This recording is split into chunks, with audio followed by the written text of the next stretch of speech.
Good afternoon, ladies and gentlemen. It's Thursday, October the 1st, 2015. My name is Theo, your host for the next hour. On your program today, live from the CHMR Radio Station in St. John's at Memorial University of Newfoundland, I'm joined by two of Memorial University's standout female soccer players. The first of which is Jessie Noseworthy, a 2014 second-team Canadian Inter-University Sport All-Star, who is in her third year with the team, MUN's top goal scorer, and studies nursing. The second is Hannah Rivkin, fourth-year player, a veteran of the team, current Seahawk Athlete of the Week. She runs the show from the midfield position, arguably the most important position in soccer, but that's another debate for another time. And she studies nutrition, I do believe. Both Jessie and Hannah played key roles for Memorial last season, who brought home Memorial's first ever AUS Women's Soccer Championship banner. The Seahawks defeated the UNB Varsity Reds 3-1 in Halifax last November to clinch that title. However, they went on to compete at the CIS National Championship held at Laval University in Quebec. Unfortunately, they lost their first game to University of Fraser Valley 2-1 in overtime, ended up losing their next game at against University of Western Ontario, but they're back for a 2015 campaign with a vengeance. So get ready, everybody. This is Varsity Life.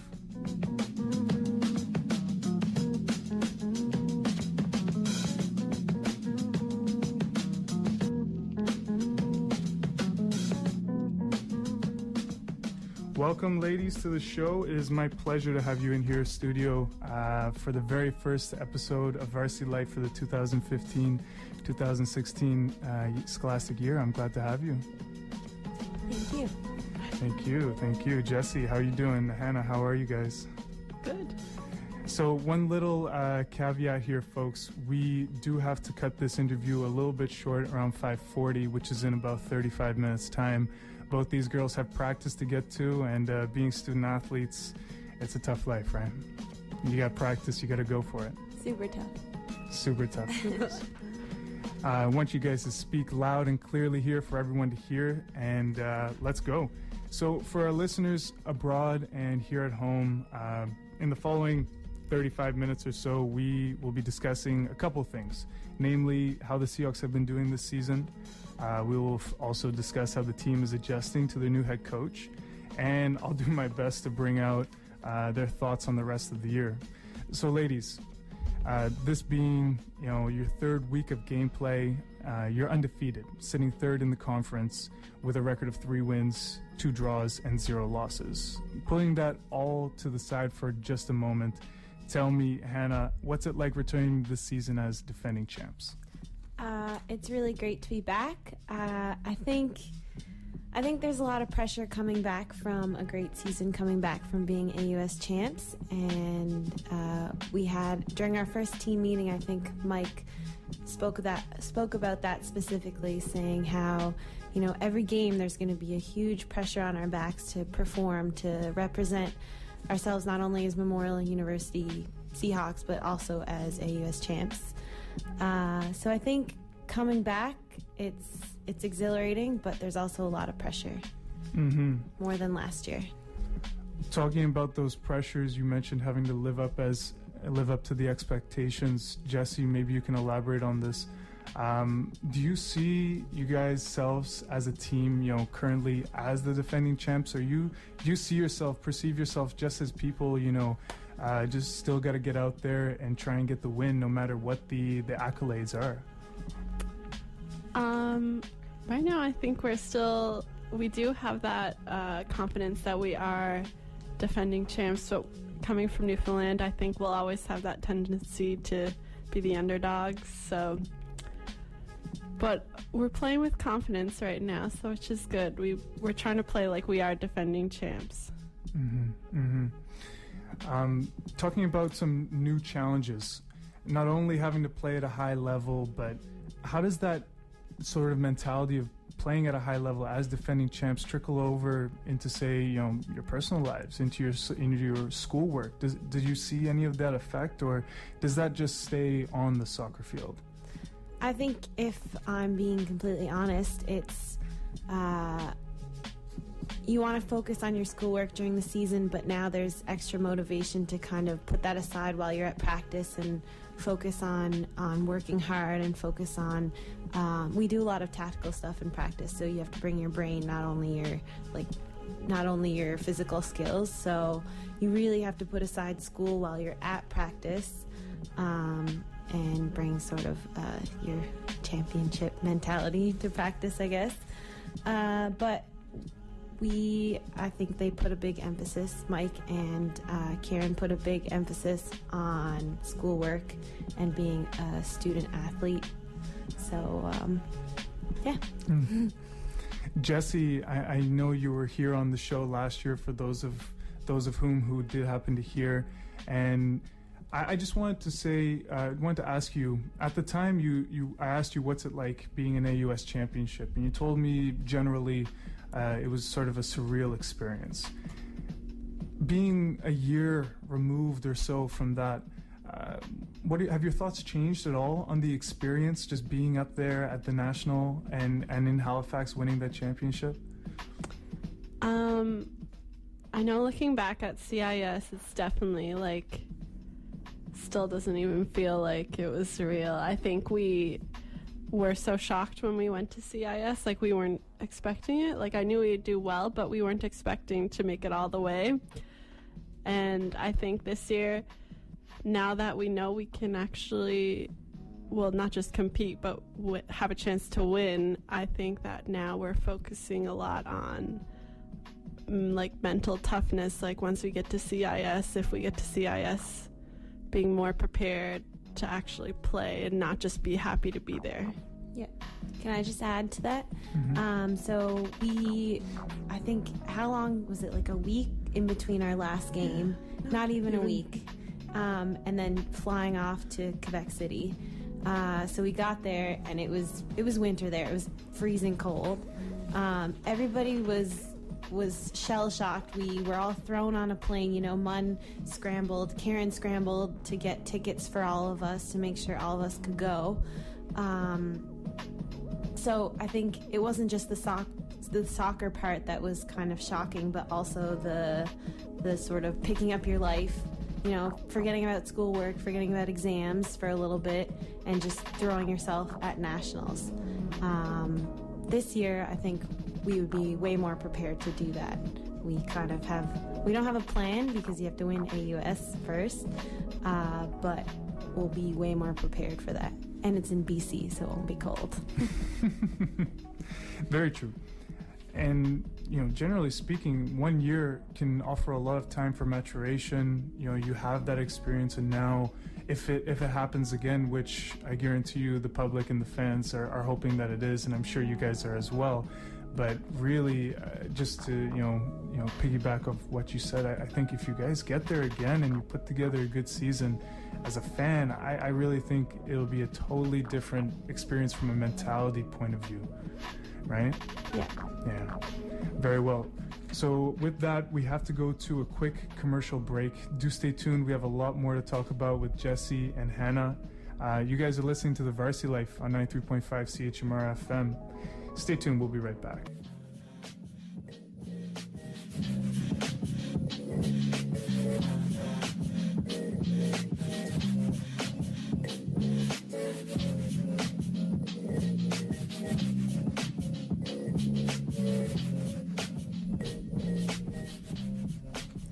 Welcome back to Varsity Life. Currently 5:11 in the evening, and I'm speaking with student athletes Jessie Noseworthy and Hannah Rivkin. Before the break, we were talking about how they feel and how much they've changed since they managed to get to the national championship in the CIS soccer. But we're gonna move our direction a little bit because we are short of time, and in essence of that time, we got to get going with the questions.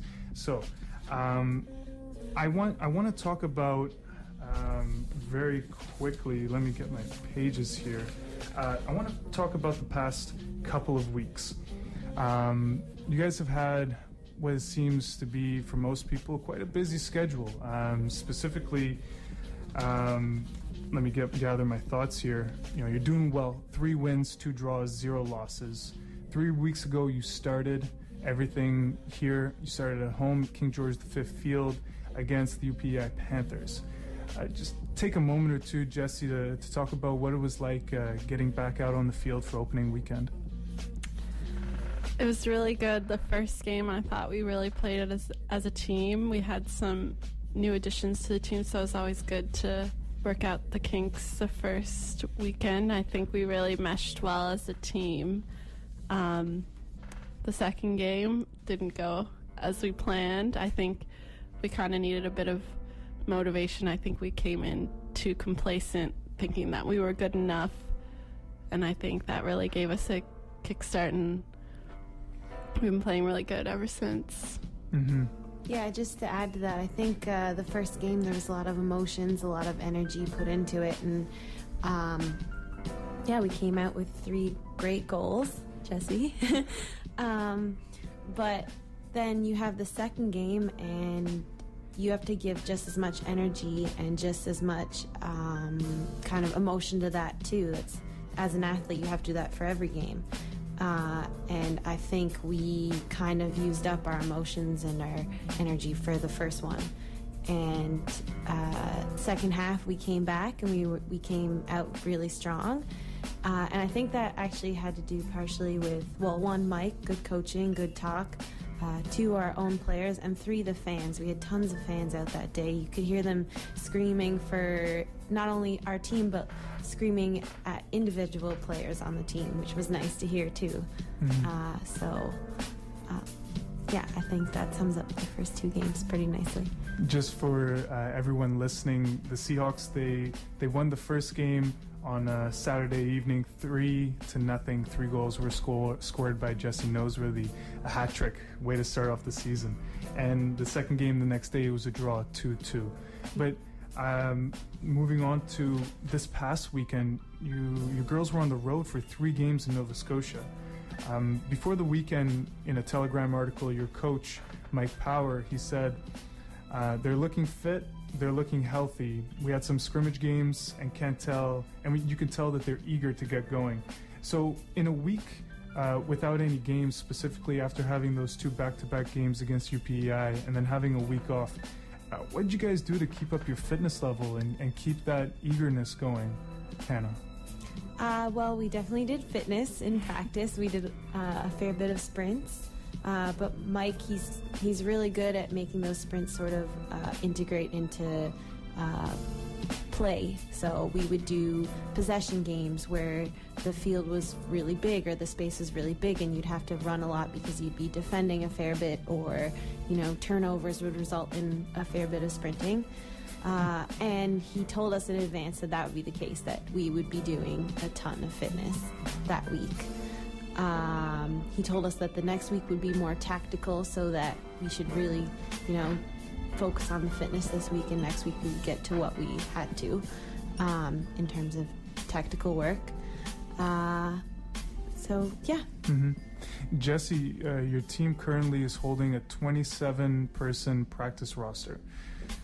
Talk about what it's like being at practice with that many people. Is it difficult having that many bodies around, or is it preferred?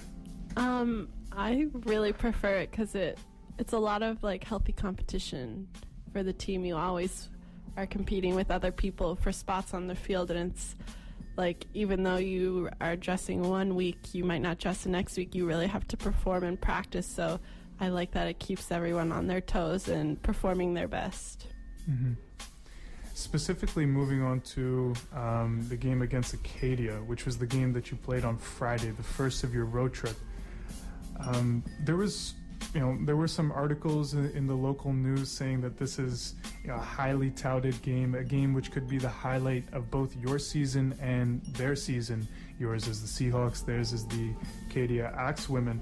But from a fan's point of view, or someone who just doesn't know so much about soccer, could one of you explain why there's such a rivalry, or why Acadia you have to have such a highlight match compared to them, against them?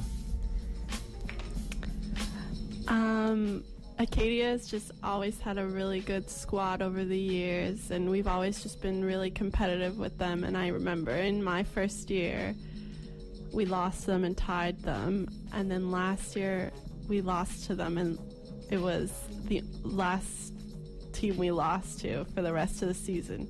So, and we didn't get a chance to play them again. So I know that a lot of the girls are really looking forward to going out and playing them again, trying to get the win, because we haven't been able to yet. Mm-hmm. Your coach, Mike Power, in the Telegram, he stated that if we want to go far in the playoffs and be a legitimate contender, Acadia, it's a team that we could easily face at any of those crucial stages. Hannah, as one of the veterans on your team, you know, how important is it to win these head-to-head matchups against potential legitimate contenders? Well, this is where my opinion kind of differs from the coach, or not Mike specifically, but just the general opinion, which is that every game is that important for us. We tied Acadia, but we also tied PEI in our first 2 games. It just goes to show that you can lose to anyone, just like you can beat anyone. But I can see how Acadia being a strong team and a team that we could face again, and a team that could kind of bump us out of our spot in the rankings, would be one that we would want to beat right off the bat, so that those 3 points they could never get back from us. Mm-hmm.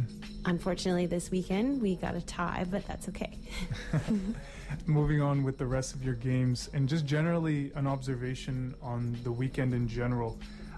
You scored 6 goals this past weekend, 1 against Acadia, 2 against Dalhousie, and 3 against St. Mary's, 4 of which happened to be in the first half. Now, I'm looking at it as an observer and as a fan, and I'm noticing a bit of a trend here that you girls like to get out early, hop on teams, and score early, and then just not ride the rest of the way, but control the game as the clock winds out. Jessie, what do you have to say about that, having contributed 5 of those early goals throughout the season? I definitely think that we like to get off to a good start. It just puts everyone at ease. I find if we let the game go on too long, we get a bit tense. And when we score early, we're able to control the tempo of the game and keep the level high. Mm-hmm. This weekend, you're facing the Cape Breton Capers, who happen to be ranked 2nd in the AUS, just 1 seat ahead of you guys, and 10th overall in the country. As direct competition to you on your team's quest to defend your AUS title, how big, I know, Hannah, you mentioned that it's not necessarily one game could be a determiner for the rest of the season, but this particular weekend, does your viewpoint change at all when going up against a nationally ranked team? Not one bit, honestly, not one bit. I am extremely excited for this weekend. I think that it's great that we will be hosting such a strong team in our home turf. This is where I think fans kind of play a crucial role. Getting that energy and tempo up for both games will be really important. Once again, it would be nice to steal 3 to 6 points from a team that we could potentially face later on. It's nice to kind of get that out of the way, mm-hmm. and set them back a little bit and prove that we are AUS champs. Mm-hmm. Yeah, I'm really looking forward to it. We'll have more about the particular showtime, the particular game time later. However, I do want to bring up one player in specific, your goalkeeper, Hannah Noseworthy. She just allowed 4 goals this season, and last season she was a force in net. I just want to know, Jessie, what do you think? What do you have to say about Hannah Noseworthy? How crucial is she to your team, and how does she get so good? Honestly, behind the net, I want to know a little bit of insight. Well, this year we actually have a new goalie. You have a new goalie. Yeah. Kara Avis. Oh, so she is the leading goalie. Okay. Yeah. Well, fair so enough. Hannah played against St. Mary's, but Kara's played all the other games. Well, there you go. We'll learn something new every time. It's a one-man show here behind the mic, and I can only do so much research. But okay, well, tell me about how Kira Avis is her name, I believe. What's her impact to your team this season? And if you want afterwards, touch on how important Hannah Noseworthy was to your season last season. Well, Kira's just amazing. Yeah. She's so tall and she's so fit. Like, she came second in fitness test scoring, and for a goalie, that's kind of unheard of. Not many goalies pass a lot of our strikers and midfielders for fitness testing, so she's really amazing, and she's a really good communicator. She's always telling girls where their marks are on the field, when to drop, when to press, so it's really good having a voice out of the back, seeing everything, helping us out on the field. Mm-hmm. She, from what I know and what I was able to read, she's had several injuries in the past. She also played with the Canada Games team in 2009, which your head coach Mike Power happened to coach at the same time. With a player like her with 2 more years of eligibility, including this season, so 2 years after this season, what kind of an impact do you see her being on the future of this team, Hannah? Well, I played with her on Canada Games as well, and she was the glue of the team, and it's turning out to be the same thing for this season. She's the one that, makes everyone laugh before a game, that creates all the inside jokes for the team. So she will really be that player that everyone looks forward to seeing every single practice, every single game, every single season. I think she also brings a certain amount of intensity, not only on the field, but off the field as well. And I actually think that's something that Hannah Noseworthy does really well too. You can hear her voice from, I'd say, miles away during the game. She her voice rings loud and clear. You know exactly when to mark and who to mark. As for Kira, having another 2 years after this, I think that's great. I think the more veteran players we have with experience, hopefully national experience at some point, the better our chances are. You mentioned that she provides a certain level of intensity on and off the field. You elaborated generally that she has a loud voice. She knows when to make her markers, order, and give directions from the back in the net. That certainly leads to that intensity on the field. But how would one give that intensity off the field? Could you elaborate a little bit on that?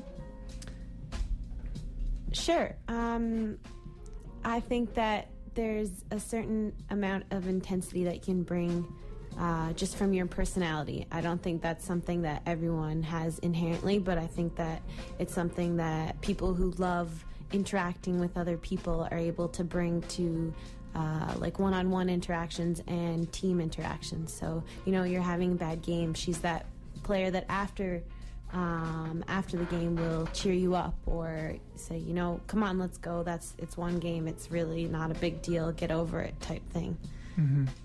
So clearly, up until this stage, it's early in the season. However, you're still undefeated. Now, I know this is a question that I can't ask about how you will react in the future, but in the past, how does a team like yours, who has a lot of star power, has a lot of depth, how do you guys cope with losses generally as a team? Jessie, do you have any strategies how to get over the mental block that comes with a loss? Clearly you do, but could you talk a little bit about that for our listeners? I know it's really good motivation for us. It makes us just want to train even harder after a loss. And I know last year after we dropped 2 games to UMB after the first weekend, a switch just went off. Everyone was just training harder, playing games harder, and I almost think it's good every now and again to get a loss to get the work rate back up again. Mm-hmm, mm-hmm, it's a wake-up call in some ways. But I think it starts from the coach, too. So how he reacts, not necessarily right after a loss, because I think people are only human, and how you react to the present situation isn't always under your control. But, training sessions for the rest of the week have to be a certain intensity and with a certain intention, of correcting those errors. It's always great as a player when a coach tells you, this is what you did wrong, and this is how we are going to fix it, and we will fix it. And I think that's something that Mike does very, very well. He's very organized in that sense. Yeah. I had many more questions to come, but considering that you both are on a bit of a time schedule, just about 15 minutes left, I want to move on to your new head coach. He is someone who is brand new, him as well as the head coach for the men's soccer team, Jake Stanford and Mike Power. Here's what a director of Varsity Athletics, Karen Murphy, had to say about both the coaches. Mike and Jake are passionate and dedicated coaches. Their knowledge and enthusiasm and commitment to excellence will ensure that our student athletes are prepared for the challenges a new season will bring. Generally speaking, it's always a bit of a transition coming in with a new coach, but barring these words of Director Karen Murphy, Jessie, how do you feel under Mike Power as a new head coach?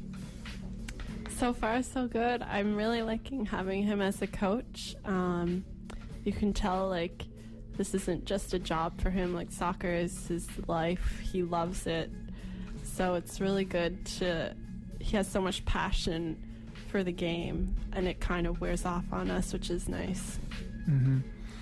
Hannah, clearly you know some of the history of your head coach as well. You've played on him for other teams, namely the 2009 Canada Games women's team as well. He coached a fourth-place team in the 2013 Canada Games for the men's.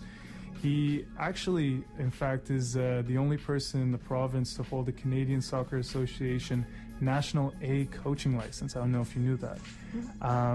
However, with all of these credentials, how do you feel they've helped shape, how do you think that his coaching style has been shaped from all these experiences?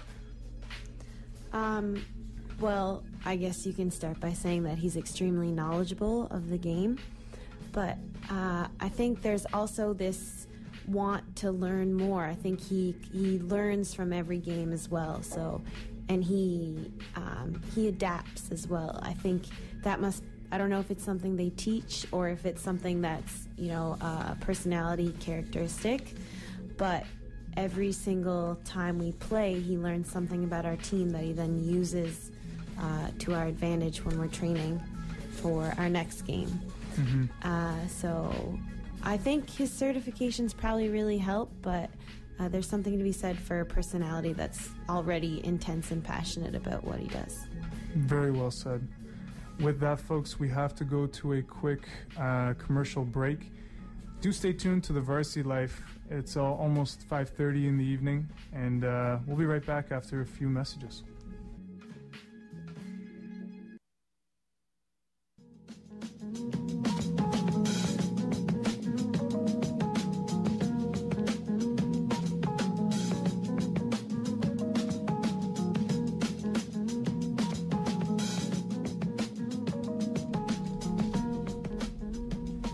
Welcome back, everybody, to the Varsity Life. I'm your host, Theo, and it is currently 32 minutes past the hour.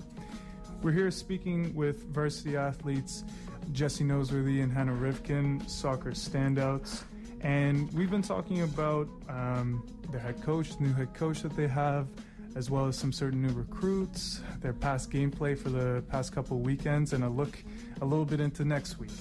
But with only a few minutes left, I want to ask sort of just one last question, and it has to deal with your coach's strategy, as stated in certain articles in the newspaper, talking about your gameplay. How right now, currently, it is a very good transition team and a very good defensive team. However, a change in style, changing the style would make it more sustainable to play multiple games in a row and be able to stand up to the physical requirements. Could you both just take a moment and talk to me about what type of changes he's implementing and how this change of play actually allows you to go further in terms of the season to stand up physically? Sure. So I guess we can start from the back, where if you've been to any of our games, you've noticed that it's very rare, unless we're playing against a certain formation, that we just kick the ball long. We start by keeping possession in the back which we never did last season, I don't think. And that a lot of teams don't do because they're not comfortable with that style of play. So we work our way from the back, hopefully through the midfield. Sometimes we skip the center mids and go straight up to our wingers, all with the goal of kind of keeping possession and keeping our opponent sort of advancing towards us. I don't want to give away too much about our style of play, but it's more focused on possession now. Less turnovers means less running, especially for me and my midfielder buddies. I can tell you for a fact that a game where there's lots of turnovers is a game where you are going to be running probably 30 to 40% more than you would if you had possession. And that makes a difference in the long run where, for example, if we play AUS, we play 2 games, then we go to Nationals where if we're being optimistic, we play another 3 or 4 games there. Jessie, as a forward on this team, do you think this new style of play benefits your personal gameplay? Or is this, just another thing that you got to roll with? I think it's awesome, the new style of play. As a striker, it's a lot easier having the ball at your feet than trying to take down the ball with a defender on your back and have it bouncing around. It's a lot easier to move in and out and connect with the midfield more. It's a lot less work on your body. Very well. Well, folks, with just a few minutes left before Hannah and Jessie have to leave, I'd like to each of you just give you a moment or two, however many, for a couple shout outs or any last minute things that you'd like to say before heading off to practice. Jessie, the floor is yours. I just want to encourage everyone to come down this weekend. The games are going to be really great. Last time we played CBU, we bet them in penalty kicks, so they're going to be coming back at us hard, and we're going to try our best to give a good game. Ditto to what Jessie said. Please come out to our games and the boys' games as well and cheer as hard as you can. We really appreciate that every time that happens. I think there are certain players on our team that get a lot of recognition for a good reason, but we actually have a lot of really, really good players on our team that don't get any recognition. So when you come to the games, you'll see that there's a lot of really solid girls out there that make things happen for our team that don't get a lot of recognition, that don't get first or second team AUS All-Stars. And hi, Mom. That's about it. Well, thank you very much for being here. Honestly, it was a pleasure having you. I wish we had more time, but the situation is as it is. So you two, I'll let you go about your merry way. Let me conclude, and then I'll show you out the door. But thank you once again for coming here for the first episode of Varsity Life for the second season. Thank you. So, folks, that about wraps it up here for the Varsity Life, for this week's edition, rather. I'd like to thank CHMR Radio Station for making this show possible. Folks, if you'd like to get involved with University Radio at all, the next CHMR training class will take place on Friday, October the 9th at 10 a.m. at CHMR Studios, here in room 2009 of the UC. For more information, please go to www.chmr.ca. Additionally, I'd like to thank Memorial Varsity Athletics for putting me in contact with these two outstanding student athletes. I'd like to thank Jessie Noseworthy and Hannah Rivkin for taking the time out of their busy schedules and joining me here today in the CHMR studio. Folks, you can see them go head-to-head this weekend with the Cape Breton Capers this Saturday and Sunday. Game times are 1 p.m. and 11 a.m. respectively. They're held at King George V Field, which is down by Kitty Vitty. Tickets are just $5, and in fact the men, which we didn't get a chance to speak too much about, they play immediately after, and you don't need to get a second ticket. So $5 for 2 games, it's a good deal. For more details about the women's soccer team, as well as all varsity sports at Memorial University, navigate your search bars to www.goseahawks.ca. You can follow the Seahawks on Facebook at Memorial Seahawks and on Twitter at Man Athletics. Just before you leave, I'd like you to know that we're back next Thursday, October the 8th, with up-to-date Seahawk news and student interviews. Please be sure to like Varsity Life on Facebook. Find us on YouTube for past episodes. Coming up at 6 p.m., it's Living Heritage. And other than that, thank you so much for tuning in to Varsity Life on 93.5 CHMR FM. I'm Theo. See you next week.